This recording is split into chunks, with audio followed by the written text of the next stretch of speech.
Pirmahan mo na ito. Wala ka ng pakinabang, Elena. Isang malupit na sampal ng katotohanan. Habang sugatan at walang kakayahang gumalaw si Elena, matapos mawala ang sanggol sa kanyang sinapupunan, nagdiriwang ang kanyang asawa sa bisig ng mismong pinsan niya. Walang awa at walang konsensya. Ngunit sa pagbagsak ng kanyang luha, isang makapangyarihang anino ang bumangon mula sa dilim. Handa na ba siyang sunugin ng kahapon? Huwag mo nang pahirapan ang sarili mo. Pirmahan mo na ang annulment papers na ito dahil kailangan ko na ng aswang makapagbibigay sa akin ng anak na buhay at malusog.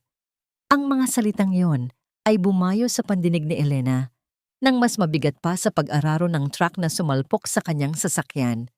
Bagong gising lamang siya mula sa isang mahaba at madilim na bangungot balot ng benda, ang buong katawan, at manhid ang ibabang bahagi ng kanyang mga binti.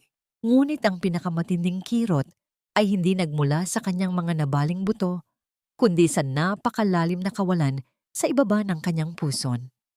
Wala na ang sanggol na iningatan niya ng ilang buwan, at sa gitna ng kanyang pagluluksa, nakatayo sa gilid ng kanyang kama ang lalaking pinag-alayan niya ng 10 taon ng pawis at dugo. May hawak na manipis na papel na pilit pumuputol sa kanilang sumpaan. Sa likuran ni Marco ay dahan-dahang lumapit ang isang babaeng pamilyar sa kanya. Si Clara ang pinsang buo na tinanggap niya sa kanyang maliit na tahanan, pinakain at pinag-aral noong mga panahong wala itong matakbuhan. Ngayon, ang kamay ni Clara ay nakapatong sa isang umbok sa kanyang tiyan na hindi na kayang itago ng kanyang mamahaling damit. Ate, sorry ha. Huwag ka sanang magalit. Intindihin mo na lang na kailangan ng anak ko ng buong pamilya. Kami na lang ni Marco ang tutupad ng pangarap mong pamilya. Ang tinig nito ay malambing, ngunit nagdadala ng kamandag na pumasok ng direkta sa mga ugat ni Elena. Isang mapait na bikig ang bumara sa lalamunan ni Elena. Gusto niyang sumigaw, gusto niyang magmakaawa, ngunit walang tinig na lumabas sa kanyang mga labi, kundi ang mabibigat na paghinga na sumasabay sa pagkirot ng kanyang sirang tadyang. Tiningnan niya ang kanyang sariling mga kamay na naging magaspang nagnaknak sa paglalabada at pagtatype sa madaling araw para lamang maitaguyod ang negosyo ni Marco mula sa wala. Ang mga daliring iyon ay bahagyang gumalaw pilit kinakapa at kinakapitan ng tastas na gilid ng manipis na kumot ng ospital na tila ba yun na lamang ang natitirang ebidensya ng kanyang halaga bilang tao. Ngunit walang pag-aalinlangang hinablot ni Marco ang kumot, tinabig ang kanyang nanghihinang kamay at ipinatong ang malamig na kahoy na clipboard mismo sa tapat ng kanyang dibdib. Wala na tayong dapat pag-usapan, Elena. We are done. Mariing sabi ni Marco na tila nandidiri pa sa pagtingin sa kalagayan ng asawa. Bago pa man makapanlaban ang duguan at walang lakas na si Elena, sa pilitang hinawakan ni Marco ang kanyang nanginginig na hinlalaki. Idiniin ng lalaki ang kanyang daliri sa isang maliit na lalagyan ng tinta at walang awang itinatak ang kanyang marka sa ibabang bahagi ng pahina. Ang pilit na pagdampi ng kanyang balat sa papel ay nag-iwan ng mantsa na kasing itim ng kinabukasan na inilaan nila para sa kanya. Kasabay ng pagtalikod ni Marco at ng pilit na pagngiti ni Clara ay ang unti-unting pagkawasak ng mundo ni Elena. Ang lahat ng kulay sa loob ng puting kwarto ay tuluyang naglaho. Sa pamamagitan ng kanyang nanlalabong mga paningin na punong-puno ng mainit na luha, napansin niya ang isang matangkad at madilim na anino mula sa labas ng salamin ng kanyang pinto. Isang lalaking nakasuot ng formal na itim na kasuotan ang nakatayo roon, tahimik na nagmamasid sa lahat ng kabangisan na kanyang dinanas. Hindi niya alam kung sino ito, ngunit sa mga sandaling iyon wala na siyang pakialam sa sinuman. Ang makina na nakakabit sa kanyang dibdib ay biglang naglabas ng isang mahaba at tuloy-tuloy na matinis na tunog. Nagbabadya na.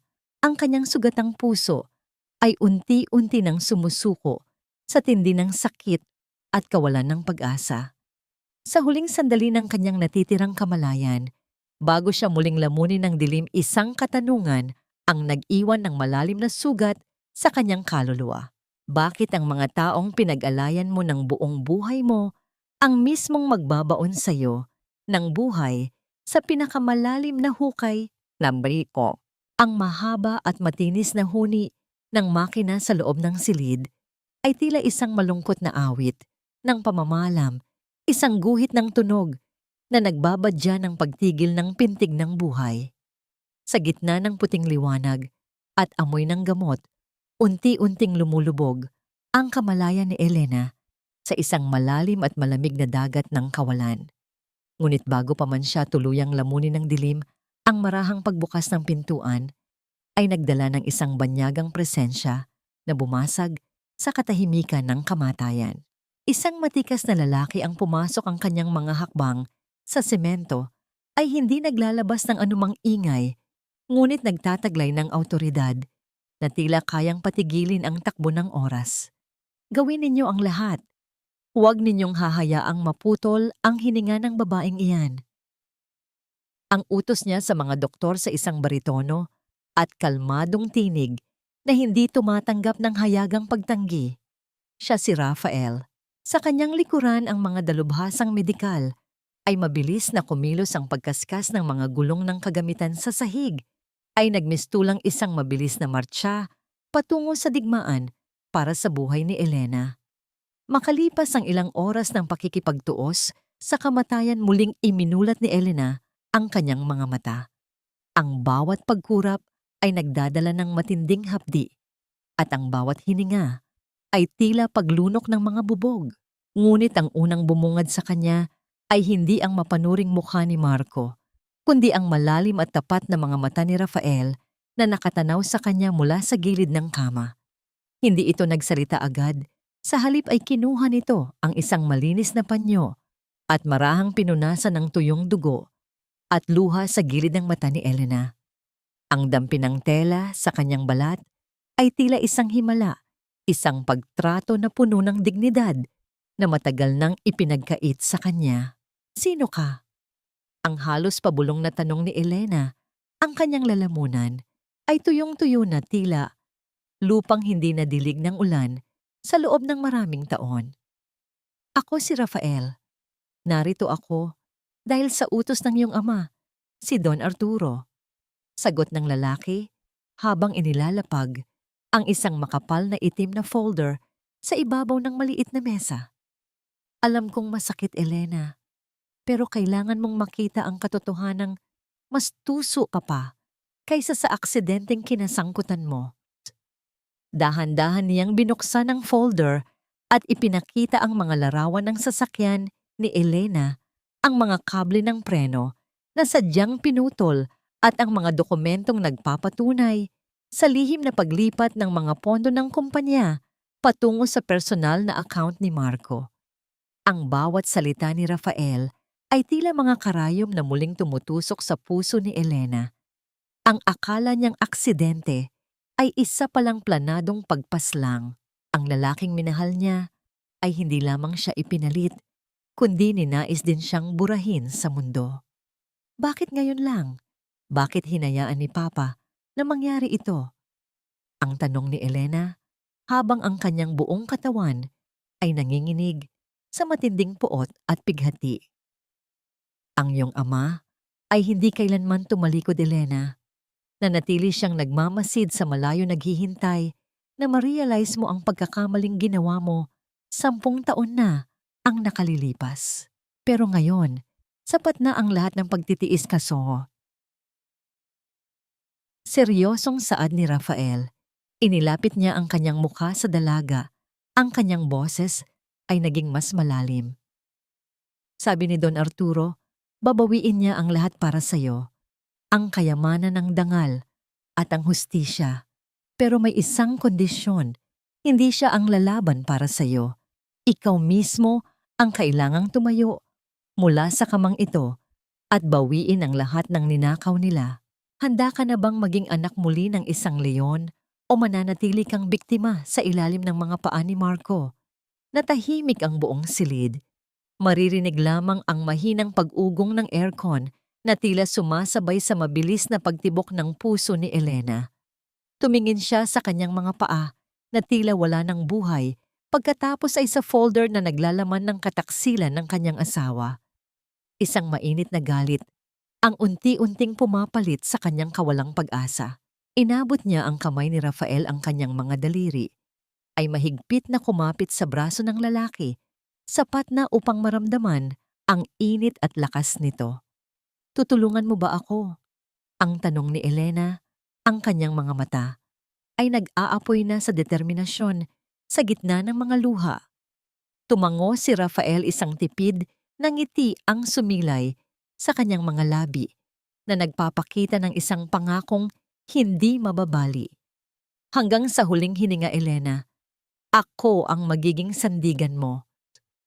Habang dahan-dahang bumibitaw si Elena, napansin niya ang isang maliit na sobre sa loob ng folder na may nakasulat na pangalan ni Clara. Bago pa man niya ito maitanong, muling nagsalita si Rafael sa isang tinig na puno ng misteryo. "Huwag kang magmadali. Ang pinakamasakit na bahagi ng iyong paghihiganti ay ang pagtuklas sa mga lihim na mas madilim pa kaysa sa kamatayan." Naiwang mag-isa si Elena sa dilim ng gabi, yakap ang folder na tila ba ito ang kanyang tanging kaligtasan. Sa kanyang isipan, paulit-ulit na naglalaro ang tanong na nagpabigat sa kanyang kalooban. Anong lihim ang itinatago ng pinsang itinuring niyang kapatid at hanggang saan ang kaya niyang isakripisyo upang mahanap ang kapayapaang matagal na niyang kinalimutan? Ang bawat paghinga sa loob ng silid ng physical therapy ay tila isang pakikipagtuos sa libu-libong maliliit na patalim. Ang amoy ng antiseptic at malamig na bakal ay nagpapaalala kay Elena na ang kanyang katawan ay isa na lamang wasak na tahanan na pilit binubuo muli. Sa gitna ng dalawang mahabang bakal na gabay, pilit na itinayo ni Elena ang kanyang sarili. Ang kanyang mga binti ay nanginginig, tila mga tuyong sanga na anumang sandali ay handang mabali sa ilalim ng bigat ng kanyang sariling pighati. Ang marahas na pagtama ng kanyang tuhod sa matigas na sahig ay hindi naglabas ng anumang tinig mula sa kanyang mga labi, kundi isang madiing pagdaing na nagmula sa kaibuturan ng kanyang kaluluwa. "Hindi ko na kaya." Ang bulong ni Elena habang ang kanyang mga luha ay humahalo sa malalamig na butil ng pawis sa kanyang noo. Pakiramdam niya ay isa siyang basag na salamin na kahit anong gawing pagdikit ay hindi na muling magiging buo. Ang bawat pagsubok na humakbang ay nagpapaalala sa kanya ng gabi ng aksidente, ng tunog ng nayuping bakal at ng huling pintig ng puso ng sanggol na hindi man lang niya nayakap. Isang matibay na bisig ang biglang sumalo sa kanyang baywang bago pa man tuluyang sumadsad ang kanyang mukha sa sahig. Ang init ng palad ni Rafael ay tumagos sa manipis niyang damit, isang hawak na puno ng lakas, ngunit may kalakip na hindi maipaliwanag na lambot. Hindi siya binuhat ng lalaki bilang isang mahinang nilalang. Sa halip, pinanatili siya nitong nakatayo. Binibigyan siya ng pagkakataong mahanap ang sariling balanse. "Huminga ka ng malalim, Elena. Ang sakit na nararamdaman mo ngayon ay ang patunay na ikaw ay buhay. Huwag mong hayaang ang sahig na ito ang maging hangganan ng iyong paglalakbay." Ang mahinahong wika ni Rafael habang ang kanyang mukha ay sapat na malapit upang maramdaman ni Elena ang init ng hininga nito. Habang nagdurusa si Elena sa ospital, ang kabilang dako ng lungsod ay puno ng mapanlinlang na kagalakan. Sa loob ng isang bagong biling penthouse na tanawang buong syudad, itinaas ni Marco ang kanyang baso ng mamahaling alak. Ang liwanag ng mga ilaw sa kalsada ay sumasalamin sa kanyang mga mata na puno ng kasakiman. "Cheers, my queen! Ngayong wala na ang pabigat na si Elena, ang lahat ng pinaghirapan niya ay sa atin na," ang sabi ni Marco habang hinahapit ang baywang ni Clara. Ang babae naman ay malambing na sumandal sa dibdib ng lalaki. Ang kamay ay maingat na nakahawak sa kanyang tiyan. "I'm so happy, Marco. At least ngayon, hindi na natin kailangang magtago. Pero siguraduhin mong hindi na siya makakaistorbo sa atin ha. Ang sagot ni Clara sa isang tinig na punong-puno ng pagkukunwari. Para sa kanila ang buhay ni Elena ay isa na lamang pahina ng nakaraan na matagal na nilang winasak. Bumalik ang diwa ni Elena sa kasalukuyan nang maramdaman niya ang muling paghihigpit ng hawak ni Rafael sa kanyang likuran. Sa pagkakataong ito, tumingin siya ng diretso sa mga mata ng lalaki. Isang kislap ng kakaibang damdamin ang dumaan. Sa pagitan nila isang timpla ng paghanga at proteksyon na nagdulot ng bahagyang kaba sa dibdib ni Elena. Ito ang unang pagkakataon na may humawak sa kanya hindi para kumuha kundi para magbigay. Ang banayad na paghagod ng hinlalaki ni Rafael sa kanyang balat ay nagdala ng isang munting kilig na matagal na niyang nakalimutan, isang munting apoy sa gitna ng nagyayelong gabi ng kanyang buhay. I can do this, Rafael, para kay Papa at para sa anak ko. Ang determinadong sabi ni Elena habang pilit na itinutuwid ang kanyang likod. Sa tulong ng matitibay na kamay ni Rafael, muli siyang humakbang. Isang hakbang para sa bawat sampal ng katotohanan. Isang hakbang para sa bawat patak ng luhang inaksaya niya sa maling tao. Ngunit ang bawat tagumpay ay may kalakip na pangamba. Nang matapos ang sesyon, pumasok ang kanyang doktor na may dalang hindi magandang balita. Ang mukha nito ay seryoso habang nakatingin sa mga x-ray ni Elena. May nakikita kaming komplikasyon sa iyong mga ugat, Elena. Ang pinsalang dulot ng aksidente ay mas malalim kaysa sa inaasahan namin. Kung hindi magiging maayos ang pagdaloy ng dugo sa iyong mga binti ngayong gabi, may posibilidad na mangailangan tayo ng mas radikal na operasyon na maaaring mag-iwan sa iyo na hindi na muling makakalakad ng normal. Ang katahimikan sa loob ng silid ay naging kasing bigat ng isang libingan. Tumingin si Elena kay Rafael, ang kanyang mga mata ay puno ng takot at pagtatanong. Sa gitna ng kanyang pagnanais na maghiganti at bumangon muli, siyang hinaharap ng tadhana sa isang pader na tila hindi niya kayang lampasan. Habang ang gabi ay unti-unting lumalalim, isang katanungan ang bumabagabag sa kanyang isipan. Sapat ba ang galit sa kanyang puso upang utusan ang kanyang katawan na huwag sumuko o muli siyang bibiguin ng kanyang sariling tadhana sa sandaling kailangan niya ito ng higit sa lahat? Ang malamig na liwanag mula sa screen ng laptop ay ang tanging nagbibigay ng anyo sa seryosong mukha ni Elena sa loob ng madilim na silid. Sa kanyang harapan, ang mga hanay ng numero at mga graph ng benta ay hindi na lamang mga tuyot na impormasyon. Para sa kanya ang mga ito ay mga kawal na handang sumunod sa kanyang bawat utos upang gibain ang kahariang itinayo ni Marco sa ibabaw ng kanyang mga luha. Sa tabi niya nakaupo si Rafael, ang presensya nito ay tila isang matibay na pader na nagbibigay sa kanya ng lakas sa tuwing nararamdaman niya ang panghihina ng kanyang loob. Tingnan mo ito, Elena, ang mahinahong sabi ni Rafael habang itinuturo ang isang butas sa cash flow ng kumpanya ni Marco. Dahil sa labis na paggastos at mga maling investment, tuyong-tuyo na ang kanilang pondo. Ngayon ang tamang oras para ipakita ang pain. Ang boses ni Rafael ay puno ng tiwala at sa bawat paliwanag nito, nadarama ni Elena ang isang uri ng paghanga na hindi niya kailanman naramdaman para kay Marco.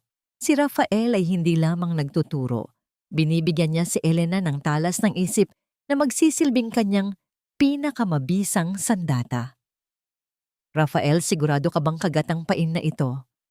Ang tanong ni Elena habang ang kanyang mga daliri ay marahang humahaplos sa gilid ng mesa.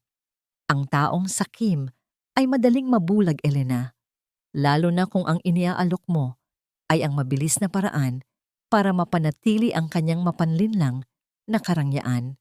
Tugon ni Rafael na may kasamang makahulugang tingin. Isang munting kislap ng kagalakan ang dumaan sa mga mata ni Elena, isang pakiramdam ng kapangyarihan na unti-unting pumapalit sa kanyang pagiging biktima. Samantala, sa isang eksklusibong bar, Masayang nagdiriwang si Marco kasama ang kanyang mga bagong kasosyo. Ang tunog ng pagkakalampag ng mga kristal na baso ay nagmistulang musika ng tagumpay sa kanyang pandinig. Isang malaking investment ang papasok bukas. Sa wakas, malalagpasan na natin ang lahat ng aberya. Ang pagmamalaki ni Marco habang nilalagyan ng lagda ang isang dokumento para sa isang high-interest loan mula sa isang misteryosong fund. Hindi niya alam na ang perang kanyang hihiramin ay nagmula sa mismong pamilyang kanyang tinalikuran at minaltrato. Sa kabilang dako, abala si Clara sa loob ng isang mamahaling boutique. Ang kanyang mga kamay ay puno ng mga paper bag at ang kanyang mukha ay puno ng kapalaluan habang tinitingnan ang isang sales lady na nanginginig sa takot. Ang bag na ito ay hindi bagay sa display na yan. Napaka-cheap. Ayusin mo ang trabaho mo kung ayaw mong ipatanggal kita. Ang mataray na utos ni Clara. Para sa kanya ang mundong ito ay kanya na at ang bawat barya ni Elena na kanyang ginagastos ay isang tropeyo ng kanyang pagkapanalo. Ang kanyang bawat hakbang ay puno ng kayabangan, hindi alintana ang panganib na unti-unti nang bumabalot sa kanila. Bumalik ang eksena sa tahimik na opisina ni Elena. Sa ilalim ng gabay ni Rafael, dahan-dahang kinuha ni Elena ang isang mamahaling ballpen. Ang bawat kurba ng kanyang lagda sa disbursement paper ay tila isang hatol ng kamatayan para sa karera ni Marco. Nang matapos ang huling pirma, naramdaman ni Elena ang matinding pagod na dumadaloy sa kanyang buong katawan. Hindi nagtagal ang kanyang mga mata ay dahan-dahang ipinikit at ang kanyang ulo ay bumagsak sa ibabaw ng mesa sa gitna ng mga dokumento. Sa katahimikan ng gabi, tumayo si Rafael at pinagmasdan ang natutulog na dalaga. Ang kanyang mga mata ay lumambot malayo sa seryosong hitsura na ipinapakita niya sa labas. Marahan niyang hinubad ang kanyang suot na vest at maingat na ipinatong sa mga balikat ni Elena. Sinisiguradong hindi ito lalamigin. Ang bawat paghinga ni Elena ay tila isang kumpas na nagpapatibok sa puso ni Rafael. Isang pangako ang muling nabuo sa kanyang isipan ang hindi kailanman pabayaan ng babaeng ito na muling masaktan ng sinuman. Kinabukasan habang nasa lobby ng isang malaking gusali para sa isang meeting biglang napapatigil si Marco. Ang kanyang mga mata ay nanlaki at ang kanyang balat ay tila namuti sa takot. Sa kabilang dulo ng sala nakita niya ang isang babaeng nakaupo sa wheelchair, nakatalikod sa kanya, ngunit ang hubog ng likod at ang kulay ng buhok ay pamilyar na pamilyar. Ang bawat hibla ng kanyang buhok ay tumayo sa kilabot. Elena, ang pabulong niyang tawag, ngunit ang babae ay dahan-dahang naitulak ng isang matangkad na lalaki patungo sa elevator. Ang puso ni Marco ay tila gustong tumalon sa kanyang dibdib sa tindi ng kaba. Posible bang buhay ang babaeng dapat ay matagal nang nabaon sa limot? O sadyang ang kanyang sariling konsensya na ang nagsisimulang gumuhit ng mga multo sa gitna ng kanyang maliwanag na mundo? Sa loob ng tahimik na silid, kung saan ang tanging maririnig ay ang marahang paghampas ng hangin sa kurtina, ang presensya ng isang matandang lalaki ay nagdala ng bigat na tila galing sa nakaraang 10 taon. Ang marahang pagpihit ng hawakan ng pinto ay naghudyat ng pagpasok ni Don Arturo. Ang kanyang mukha ay inukit ng panahon at ng mga desisyong puno ng tigas ng loob. Ngunit sa sandaling nagtagpo ang kanilang mga mata, ang kislap ng pangungulila sa kanyang paningin ay hindi na itago ng kanyang makapangyarihang anyo. Ang bawat hakbang ng kanyang sapatos sa makinis na sahig ay tila isang kumpas ng puso na puno ng pagsisisi at pagmamahal na matagal na ibinaon sa ilalim ng hinuha ng galit. Papa. Ang tanging salitang lumabas sa mga labi ni Elena bago tuluyang gumuho ang kuta ng katatagan na pilit niyang binuo sa harap ni Rafael. Ang kanyang tinig ay basag puno ng bawat hinagpis na hindi niya naisigaw sa loob ng isang dekada. Sa harap ng kanyang ama, Hindi siya ang matalinong babaeng nagpaplano ng paghihiganti. Siya muli ang batang anak na nagkamali na saktan at ngayon ay nagnanais lamang ng kanlungan. Ang kanyang mga balikat ay nayanig sa bawat hikbi at ang kanyang mga kamay ay nanginginig habang pilit na inaabot ang laylayan ng barong ng kanyang ama. Patawad, Papa. I'm so sorry. Pinagpalit ko ang pamilya ko para sa isang kasinungalingan. Maling-mali ako. Ang pag-amin ni Elena na hinaluan ng mga mapapait na luha. Ang bawat patak ng kanyang luluha ay tila humihingi ng kapatawaran sa bawat taon na hindi niya binati ang kanyang ama, sa bawat pagkakataon na pinili niya ang taong wawasak din pala sa kanya sa huli. Hindi nagsalita si Don Arturo sa simula. Sa halip lumapit siya sa kanyang anak at marahang ipinatong ang kanyang malapad at magaspang na palad sa ulo ni Elena. Sa gitna ng katahimikan, dahan-dahan niyang inayos ang mga liad na buhok na humaharang sa mukha ng dalaga, isang kilos na puno ng pagkandili na tila ba ibinabalik niya ang panahon nung bata pa si Elena at nasasaktan sa simpleng pagkadapa. Ang mga leon ay nasusugatan, Elena, pero hindi sila nananatiling nakahiga. Ang dugo ko ay nananalaytay sa iyong mga ugat at hindi kita pinalaki para lamang yurakan ng isang basurang katulad ni Marco. Ang mariing wika ng matanda habang ang kanyang boses ay tila isang dagundong ng proteksyon. Niyakap niya ang kanyang anak, isang yakap na nagpahiwatig na ang 10 taon ng tampo ay tuluyan ng natunaw sa init ng dugo at laman. Mula sa pintuan tahimik na nagmamasid si Rafael. Ang kanyang anyo ay nanatiling matuwid, ngunit ang kanyang mga mata ay nagpapakita ng isang malalim na paggalang at katapatan. Alam niya ang kanyang posisyon. Ngunit ang makita si Elena na ligtas sa piling ng kanyang ama ay nagbigay sa kanya ng isang uri ng kapayapaang hindi niya maipaliwanag. Gayunpaman, ang bawat kislap ng lambing sa pagitan ng mag-ama ay nagpaalala sa kanya ng isang seryosong babala na ibinigay ni Don Arturo sa kanya noon. Rafael ang tawag ni Don Arturo nang hindi lumilingon habang patuloy na hinahaplos ang likod ng umiiyak na si Elena. Siguraduhin mong walang kahit isang hibla ng buhok ni Elena ang masasaktan muli at huwag mong kakalimutan ang hangganan ng iyong tungkulin. Ang mga salitang iyon ay tila isang malamig na hangin na dumaan sa pagitan nila, isang paalaala na gaano man kalapit ang loob ni Rafael sa pamilya, may mga bagay na kailangang manatiling propesyonal. Tumango si Rafael sa isang tahimik na pagkilala, ang kanyang puso ay nagdadala ng isang bigat na siya lamang ang nakakaalam. Ang sandali ng muling pagsasama ay biglang nabasag ng ang tunog ng isang notification mula sa tablet ni Elena ay bumasag sa katahimikan.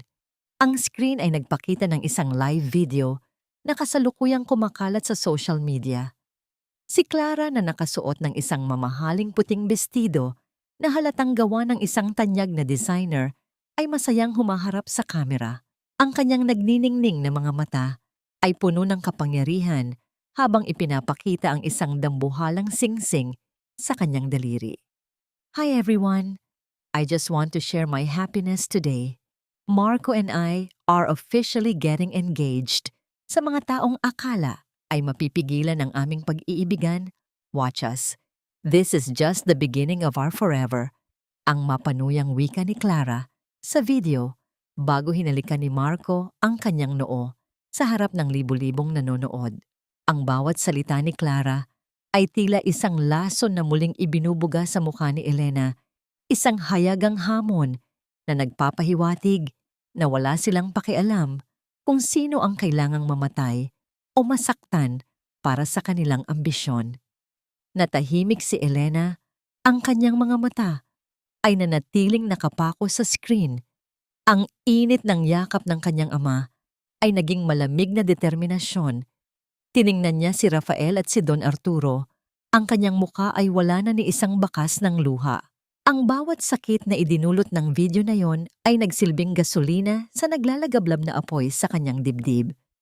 Habang ang ngiti ni Clara ay patuloy na kumikinang sa screen, isang katanungan ang bumabagabag sa katahimikan.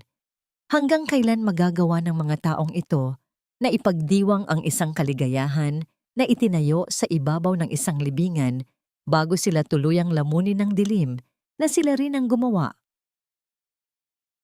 Ang laso ng pag-aalinlangan ay hindi agad pumapatay. Unti-unti muna nitong kinakain ang tiwala hanggang sa wala nang matira, kundi ang kalawang ng puot. Sa loob ng marangyang penthouse, na tila ba isang gintong hawla ang hangin ay naging mabigat at mahirap hingahan.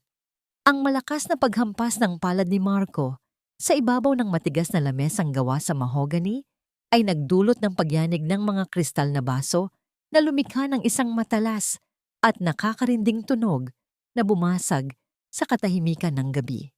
Bakit ang laki ng nabawas sa account ng kumpanya, Clara? Sinasabi ko sa'yo kailangan natin ng cash flow para sa bagong proyekto. Pero bakit parang gripo ang kamay mo sa paglabas ng pera? Ang galit na asik ni Marco ang kanyang mukha ay namumula na sa tindi ng pagkadismaya. Ang mga dokumentong hawak niya ay nayupi sa higpit ng kanyang pagkakahawak, isang patunay na ang kanyang ambisyon ay unti-unti nang nauubos ng sarili niyang kasakiman. Sa halip na matakot, isang mapanuyang tawa ang pinakawalan ni Clara habang marahang hinahaplos ang kanyang tiyan na tila ba ito ay isang proteksyon laban sa anumang panunumbat. Oh my God, Marco, bakit mo ako sinisigawan? Are you seriously choosing those numbers over me and our baby boy? Nakakalimutan mo na ba na ito ang tagapagmana mo? This child deserves everything, and if you think a few designer bags are more important than my comfort, then maybe you're not the man I thought you were. Ang sagot ni Clara sa isang tinig na punong-puno ng mapanlinlang na lambing at gaslighting. Ginamit niya ang bawat salitang alam niyang magpapalambot sa pride ni Marco. Itinutulak ang lalaki sa isang sulok kung saan ang tanging pagpipilian nito ay ang humingi ng paumanhin sa kabila ng maling ginawa ng babae. Milya-milya ang layo mula sa kinalalagyan ng dalawa sa loob ng isang silid na tanging dayang mahinang liwanag ng buwan ang nagbibigay ng anyo na kaupo si Elena habang nakasuot ng headset. Ang bawat salita, bawat buntong hininga at bawat pagtatalo ng dalawa ay malinaw na naririnig sa kanyang pandinig. Ang kanyang mukha ay tila isang estatwa ng marmol. Walang emosyon, walang bakas ng sakit at lalong walang awa. Ang dati ay pusong-puno ng pagmamahal para kay Marco ay isa na ngayong tuyong disyerto. Pinagmamasdan niya ang bawat pagkilos ng kanyang mga kaaway mula sa malayo na tila ba isa itong pelikula na alam na niya ang katapusan. Naramdaman ni Elena ang isang marahang pagpindot sa kanyang balikat. Si Rafael, iyon ang kanyang mga mata ay puno ng pag-aalala habang nakatingin sa dalaga. Elena, you don't have to listen to this. Kung masyado nang masakit ang naririnig mo, we can stop the recording now. Hindi mo kailangang pahirapan ang sarili mo sa mga boses ng mga taong sumira sa iyo. Ang pabulong na wika ni Rafael. Ang kanyang tinig ay tila isang mainit na kumot sa gitna ng nagyayelong gabi, nagbibigay ng pagpipilian na tumigil at magpahinga. Nang marinig ni Elena ang salitang baby boy, mula sa recording naramdaman niya ang isang biglang pananakit sa kanyang dibdib, isang alaala ng kanyang nawalang anak, na tila isang bukas na sugat na muling natusok ng karayom. Ang kanyang kanang kamay ay nagsimulang manginig. Sa ibabaw ng mesa ang kanyang mga kuko ay bumaon sa matigas na kahoy hanggang sa mamuti ang kanyang mga dulo ng daliri. Bago pa man siya tuluyang lamunin ng emosyon na ramdaman ni Elena, ang isang malaki at mainit na palad na tumakip sa kanyang nanginginig na kamay. Ang paghaplos ni Rafael ay hindi nagmamadali. Tila ba ipinaparamdam nito na naroon siya para sa anumang bagyong darating. Rafael, I am not tired. Ang sakit na ito ang nagpapaalala sa akin na hindi pa tapos ang laban. Let them celebrate their lies. Let them build their castle on sand. Gusto kong marinig ang bawat segundo ng kanilang pagbagsak. Ang tugon ni Elena, ang kanyang boses ay naging malamig at kasing talas ng isang espada. Tumingin si Rafael ng malalim sa mga mata ni Elena. Nakikita ang apoy na muling nagliliyab sa gitna ng mga bakas ng luha. Kung iyan ang gusto mo, sasamahan kita. Pero tandaan mo, Elena, ang iyong halaga ay hindi sinusukat sa kung gaano ka katatag laban sa sakit, kundi sa kung paano mo pipiliing maging masaya muli. Ang makahulugang sabi ni Rafael bago marahang iniurong ang kanyang kamay, ngunit iniwan ang isang pakiramdam ng kaligtasan sa puso ng dalaga. Ang katahimikan sa pagitan ng dalawa ay binalot ng isang mabigat na tensyon nang ang isang tawag mula sa tauhan ni Rafael ay dumating. Ang screen ng computer ay nagpakita ng isang urgent report mula sa Bureau of Customs. Isang malaking loan ng mga luxury goods at mga raw materials na nakapangalan sa kumpanya ni Marco ang kasalukuyang pinigil dahil sa mga irregularidad sa dokumento at hinala ng smuggling.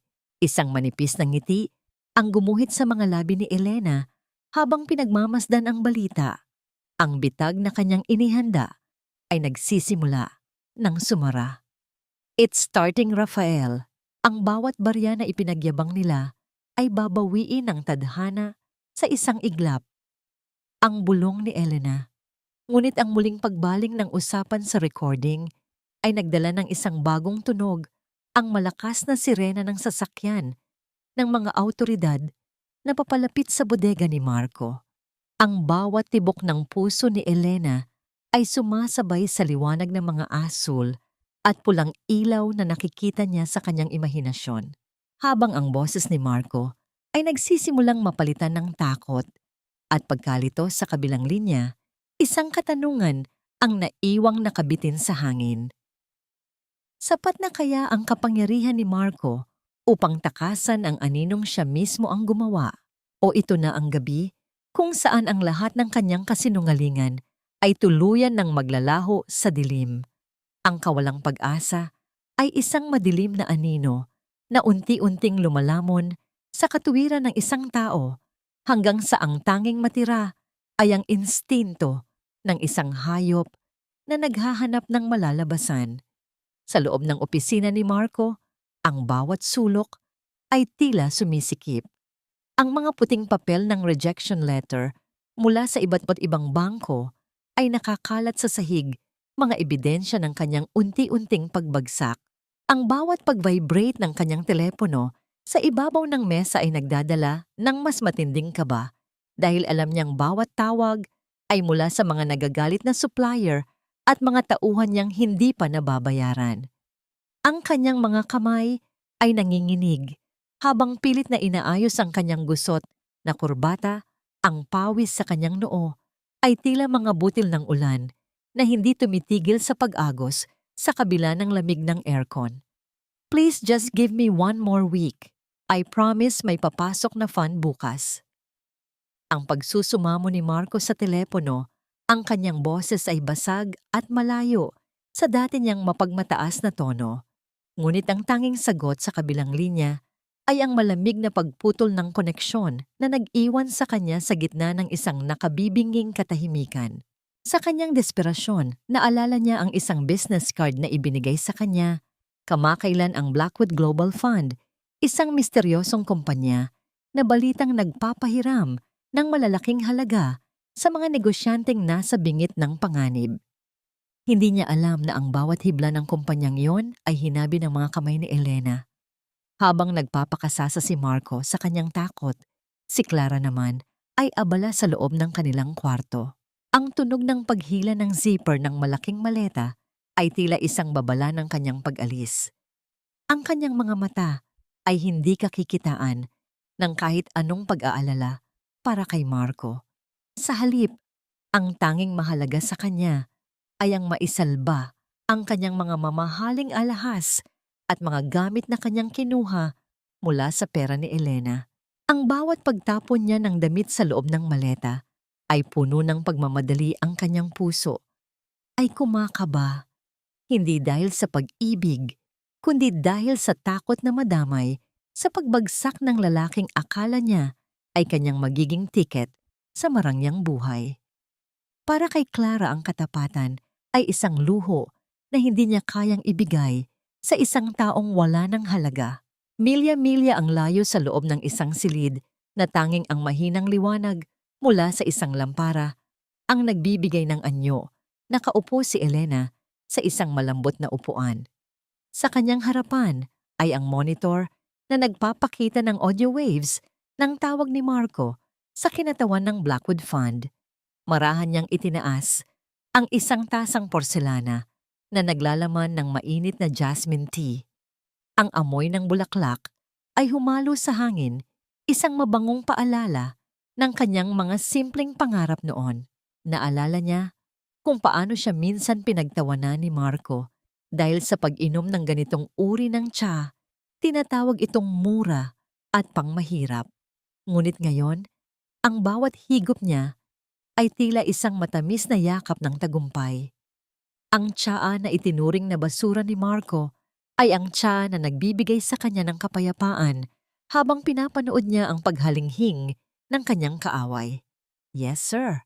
We can release the emergency loan today, but we need the final collateral. Ang boses ng kinatawan sa speaker na sadyang ginawang mechanical at walang emosyon. I'll give it kahit ano, just save my company.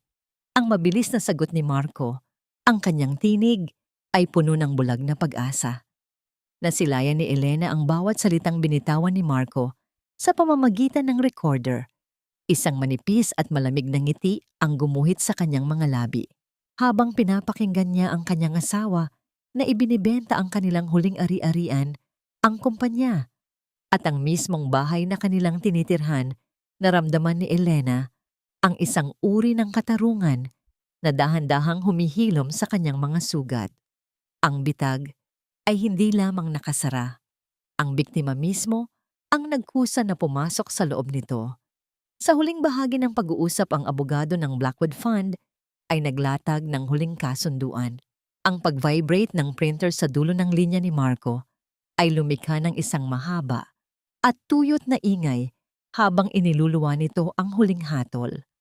Pinirmahan ni Marco ang dokumento nang walang pag-aalinlangan ng kanyang panulat ay nag-iwan ng isang madiing marka sa papel na tila ba isang sumpa. Hindi niya alam na sa sandaling bitawan niya ang panulat ay tuluyan na rin niyang binitawan ang kanyang kalayaan. Sa gitna ng katahimikan, matapos ang tawag, tiningnan ni Elena ang bituin sa labas ng kanyang bintana. Ang kanyang isipan ay lumipad sa isang katanungan na hindi pa niya nasasagot. Sino nga ba ang hindi kilalang impormante na nagbigay ng tip sa Bureau of Customs tungkol sa loan ni Marco? Habang ang gabi ay patuloy na lumalalim isang bagong panganib, ang unti-unting nagpaparamdam sa paligid isang lihim na maaaring magpabago sa takbo ng kanyang paghihiganti. Ang paglubog ng araw ay nag-iwan ng ginintuang kulay sa kahabaan ng hardin na nagpapahiwatig ng pagwawakas ng isang mahabang araw ng pakikibaka. Para kay Elena ang hapong ito ay hindi lamang paglipas ng oras, kundi isang mahalagang yugto ng kanyang pagbabalik. Matapos ang ilang linggo ng walang humpay na physical therapy at matinding sakit na umukit sa kanyang mga buto, nais niyang patunayan na kaya na niyang tumayo nang walang anumang suporta. Iniwan niya ang kanyang mga saklay sa gilid ng isang lumang punong kahoy at huminga ng malalim, pilit tinutuon ang kanyang isipan sa paghakbang patungo sa maliit na fountain sa gitna ng damuhan. Unti-unti niyang inilapat ang bigat ng kanyang katawan sa kanyang kanang binti. Isang pamilyar na kirot ang gumapang mula sa kanyang tuhod patungo sa kanyang balakang, ngunit mas matimbang ang kanyang pagnanasang maging malaya kaysa sa anumang sakit. Humakbang siya ng 1, 2 hanggang 3. Ngunit ang kanyang nanlalambot na kalamnan ay biglang sumuko, tila isang naputol na kwerdas, at ang kanyang katawan ay nagsimulang bumagsak patungo sa matigas na bato ng daanan. Pumikit siya handa na sa matinding sakit ng pagtama sa lupa, isang sakit na paalala ng kanyang kahinaan. Ngunit ang inaasahang pagbagsak ay hindi dumating. Sa halip, dalawang matitibay na bisig ang sumalo sa kanya ng buong ingat sa kalagitnaan ng hangin.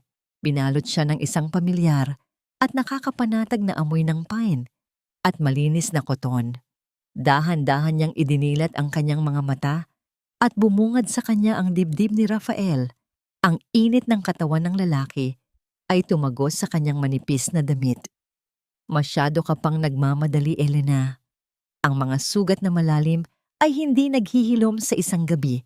Ang malambing na wika ni Rafael habang inaalalayan siyang maitayo ng maayos. Ang kanyang tinig ay walang bahid ng paninisi, tanging isang malalim na pag-aalala na nagpabilis sa tibok ng puso ng dalaga. Hindi agad nakakilos si Elena. Sa loob ng 10 taon, nakasanayan niyang siya ang laging sumasalo kay Marco. Sa tuwing ito ay nadadapa sa mga problema, nakasanayan niyang maging matibay na haligi habang ang kanyang sarili ay unti-unting gumuho.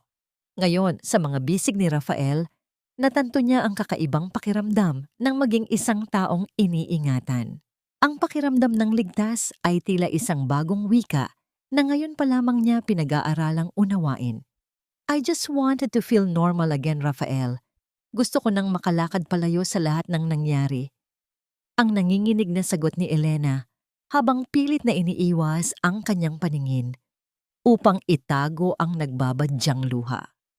Isang patak ng luha ang nakawala at bumagsak sa kanyang pisngi. Marahang itinaas ni Rafael ang kanyang kamay at pinunasan ng luha gamit ang kanyang hinlalaki. Ang kanyang hawak ay napakagaan, tila ba nag-iingat na hindi mabasag ang isang napakahalagang porselana. Ang normal ay hindi nangangahulugan ng pagbabalik sa kung sino ka noon, Elena. Ang normal na hinahanap mo ay ang pagbuo ng isang bagong bersyon ng iyong sarili, isang bersyon na mas matapang, mas matalino, at higit sa lahat, alam na hindi na niya kailangang lumaban ng mag-isa. Tinitigan ni Rafael ang mga mata ni Elena at sa pagkakataong ito, hindi niya itinago ang pagnanasang protektahan ito. Hindi lamang bilang utos ni Don Arturo, kundi bilang isang sariling pangako. Isang matamis at tahimik na sandali ang namagitan sa kanila. Ipinatong ni Elena ang kanyang ulo sa dibdib ni Rafael, hinahayaan ng sarili na maging mahina kahit sa loob lamang ng ilang minuto. Naramdaman niya ang mabilis na pagtibok ng puso ng lalaki sa ilalim ng kanyang pisngi, isang ritmo na nag-aawit ng kapanatagan. Walang mga salitang kailangang bitawan. Ang tanging wika nila ay ang pag-asa na isinilang mula sa gitna ng pagkasira. Ngunit ang kapayapaan ng sandaling iyon ay biglang nabasag nang tumanggap ang assistant ni Rafael ng isang mensahe. Ang liwanag ng screen ay nagpakita ng isang kuha mula sa isang nakatagong kamera na nakapwesto malapit sa ospital kung saan unang dinala si Elena. Ang mensahe ay mula sa isa sa mga tauhan ni Marco na nakapansin sa isang pagkakahawig ng pasyente sa isang babaeng akala nila ay patay na. Bumalik ang tensyon sa katawan ni Rafael habang inaalalayan niya si Elena. Pabalik sa loob ng bahay, ang mga ulap ay nagsimulang mag-ipon sa kalangitan, nagbabadya ng isang paparating na bagyo. Ang tanong na naiwan sa isipan ni Rafael ay hindi kung paano niya lalabanan ang mga kaaway, kundi kung handa na ba si Elena na harapin ng tuluyan ang mga multo ng kanyang nakaraan, lalo na't ngayon ay alam na ng kabilang kampo na siya ay humihinga pa. Ang anino ng nakaraan ay hindi kailanman nawawala. Nagtatago lamang ito sa dilim, naghihintay ng tamang sandali upang muling sakmalin ang mga taong nag-aakalang nakatakas na sila. Sa loob ng marangyang mansyon, si Clara ay palakad-lakad habang hawak ng mahigpit ang kanyang telepono. Ang kanyang mga kuko na may pulang kulay ay halos bumaon na sa balat ng kanyang sariling palad. Sa screen ng kanyang device ay naroon ang isang malabong larawan, isang babaeng nakaupo sa wheelchair na ang profile ay kamukhang-kamukha ng babaeng inakala niyang naghihingalo na sa ospital. Ang takot ay unti-unting gumapang sa kanyang dibdib, isang malamig na kamay na pilit sumasakal sa kanyang mga ilusyon ng tagumpay. Marco, we need to talk. Tignan mo ito, sigurado akong si Elena ito. Hindi siya patay. Marco, babalikan niya tayo. Ang nanginginig at halos paos na boses ni Clara habang pilit na inihaharap ang telepono sa mukha ng kanyang asawa. Ngunit sa halip na makinig isang marahas na pag-iwas, ang ginawa ni Marco. Ang lalaki ay nakaupo sa kanyang silya, ang mukha ay gusot at puno ng pagod mula sa patuloy na pagbagsak ng kanyang kumpanya. Tiningnan niya si Clara nang may halong pandidiri at pagkayamot. Are you out of your mind? Clara, pati ba naman multo gagamitin mo para lang makakuha ng atensyon? I am trying to save our business from bankruptcy. Tapos, gaguluhin mo ako ng mga ganyang kasinungalingan. Nababaliw ka na ba dahil sa pagbubuntis mo? Ang bawat salita ni Marco ay isang matalim na kutsilyo ng gaslighting pilit na binabaligtad ang sitwasyon upang palabasing ang takot ni Clara ay gawa-gawa lamang ng kanyang sariling kahinaan. Para kay Marco, ang pagkilala sa posibilidad na buhay si Elena ay ang pag-amin na ang kanyang perpektong krimen ay isang malaking kapalpakan. Naiwang tulala si Clara. Ang kawalan ng suporta mula kay Marco ay nagtulak sa kanya sa isang mas madilim na desisyon. Kung ayaw maniwala ng lalaking ito, siya mismo ang gagawa ng paraan upang siguraduhing hindi na kailanman magiging banta si Elena. Kinagabihan sa isang tagong bahagi ng lungsod kung saan ang ilaw ng mga poste ay halos hindi na umabot, palihim na nakipagkita si Clara sa isang lalaking ang muka ay nababalot ng magaspang na peklat. Inabot niya rito ang isang makapal na brown envelope na naglalaman ng perang kinita niya mula sa mga ibinentang alahas ni Elena. Hanapin ninyo ang babaeng yan at sa pagkakataong ito, siguraduhin ninyong wala na siyang babalikang buhay. Tapusin ninyo ng malinis. Ang mariing utos ni Clara, ang kanyang boses, ay naging kasing lamig ng hangin sa hating gabi. Subalit ang kasamaan, gaano man katalim ang pagkakaplano ay laging may kakampi sa katotohanan. Milya-milya ang layo mula sa madilim na eskinita, nakatayo si Rafael sa loob ng isang silid na puno ng mga monitor. Ang buong transaksyon ni Clara ay malinaw na nakuha ng mga tauhan ni Don Arturo. Nang makita ni Rafael ang pag-abot ni Clara ng pera sa upahang kriminal, ang kanyang mga mata ay nanliit at ang kanyang panga ay nagtagis sa tindi ng pagpipigil ng galit. Ang pagtatangkang saktan muli, si Elena, ay isang linyang hindi niya papayagang tawirin ng sinuman. Sa loob ng ilang oras, ang lalaking inupahan ni Clara ay nakagapos na sa isang inabandonang bodega na papalibutan ng mga tauhan ni Rafael. Walang ginamit na dahas si Rafael.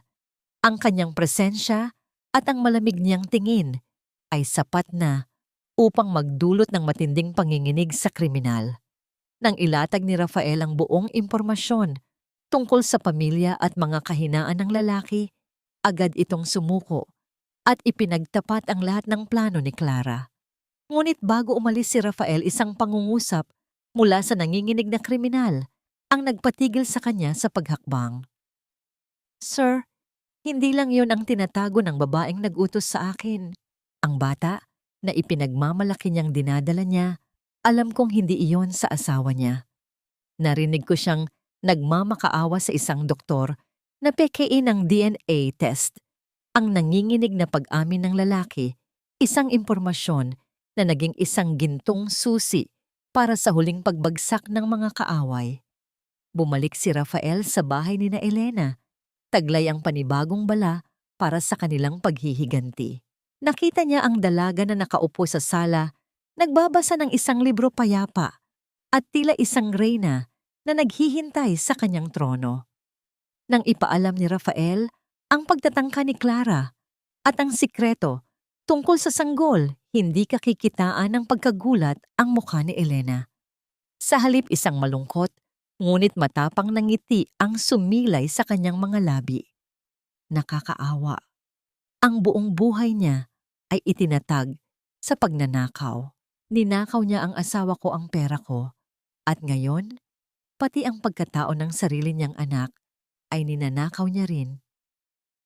Ang malumanay na wika ni Elena habang maingat na isinasara ang libro. Tiningnan niya si Rafael, ang kanyang mga mata ay nag-aapoy sa isang tahimik na determinasyon.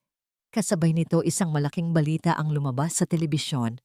Sa kabila ng unti-unting pagguho ng kanyang negosyo, mayabang na nagpatawag ng press conference si Marco upang ipahayag ang gaganaping grandiosong party para sa pagsasanib puwersa ng kanyang kumpanya at ng Blackwood Fund, kasabay ng formal na pagpapakilala kay Clara bilang kanyang mapapangasawa.